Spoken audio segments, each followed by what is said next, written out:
Assalamu alaikum deyt. Ölük gömülgön жерден көчүрсө болобу ölüktү дейт. Мына могу китеп Муракы Саадат деген бар. Ушунун акыр жагында жаназа бөлүмүндө келет. Вала яжузу нақлуху бa'da dafnihi illa an takuna al-ardu maghsubatan. Ошол ölüктү маркумду Ханафи мазхабта негизи gömülgön жерден көчүргөн жакшы эмес, көчүрүлбөйт дейт. Бизде мисалы Берек деген досубуз болгон, Алла береке берсин.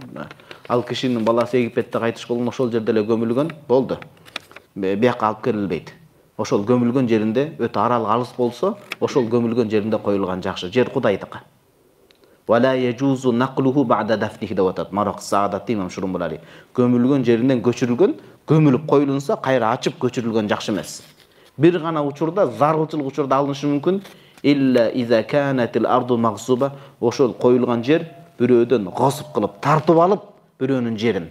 Анан ошого көмүп салса, менин жеримди бошотуп койгула десе гана деп атат.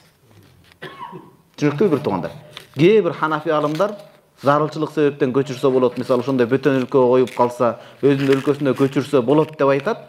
Туугандары келип зиярат кылыш үчүн, туугандары чыр-чатак чыгарса, чакчалекейге түшүп башка кылса дейт. Бирок Ибн Абидин Шейх Роддул Мухтарда айтат. Wa tajwizu ba'd al-mutaakhirin la yultafatu ilayhi дейт. Бул фатва бере турган китепте кээ бир кийинки доордо келген Ханафилердин мындай кичинекей эле себептер үчүн кабырды ачып көчүрө бергиле деген сөзүнө маани берилбейт дейт. Бул оңой олтоң иш эмес.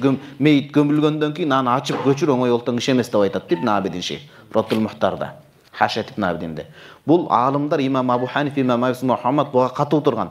Өтө зарылчылык үчүн гана алынбаса, башка учурда ошол жерде туруш керек. Суу көчкү болуп, башка болуп, жаныбарлар ачылып калып жей турган болсо анда бир жөн. Бирок негизгиси ошол gömülgön жеринде калыш керек дейт. Эң жакшысы. Малики мазхабта бир аз кененчилик бар, экинчи мазхабта. Калыс таксыр Ханафиде айтып эле кете бербейсиңби? Жок, кыянат болуп калбасын. Анан биздин деңгээлде көтөрүлүш керек.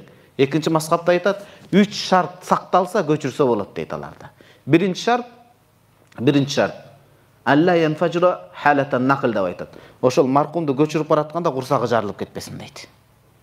Жаназа буйрбай, мында кыйналып калбасын деп айтат. Экинчи шарты ошол көчүрүлүп аткан учурда Алла тунтахака хуруматулла, Алла арам кылып туюу салынган нерсеге жол берилип кетпесин. Жанагы адамды Кудай сактасын, сулуу кыз көмүлүп калса, эркек көмүлүп калса, башка кылып, денесин ойноп, башка кылып, айтор шариатта бузулган иш, ага ыза келтирип башка болуп калбасын. Үчүнчү шарт антакуна фи залика маслаха, ошол нерседе чоң пайда болсун. Туугандар ошол жаныбызга алып келип, тиги капырлар кайрдиндердин жанына көмүлүп калды. Биз мусулмандардын жанына көчүрөлү деп атабыз. Же биздин үй бүлө бала чакасы кыйналып атат, ошону келип зиярат кылып, Куран окуп туралы деген максатта деп айтат.